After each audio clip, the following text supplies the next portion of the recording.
உங்க health insurance பாலிசியில் room rent capping, அதாவது நீங்க தங்கக்கூடிய ரூம் பெர் டே லிமிட் என்னன்னு தெரியுமா? இந்த room rent usually 1% of your sum insured ஆக இருக்கும். நீங்க 5 lakhsக்கான பாலிசி எடுத்து இருந்தா 1% ஆஃப் 5 lakhs சம் அஷ்யூர்ட் 5,000 ஆகுது. டியூரிங் யுவர் அட்மிஷன் நீங்களும் 5,000 rupeesக்கான ரூமை சூஸ் பண்ணி இருந்தால் அந்த கேஸில் அப் டு 5 lakhsக்கான 100% கிளைம் நீங்கள் பெற முடியும். ஒருவேளை 8,000 rupeesக்கான ரூமில் நீங்கள் தங்கி இருந்தா உங்க claim settlement would be 80% only. That is 4 lakhs. Friends, during hospitalization உங்க ரூம் ரெண்டை கவனத்தில் வைத்துக் கொள்ளுங்கள்.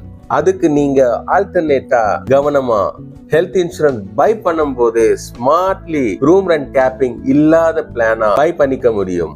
இது போன்ற யூஸ்ஃபுல்லான இன்ஃபர்மேஷனுக்கு இன்றே எங்க சேனலை ஃபாலோ பண்ணவும். Friends, ensure and be secure.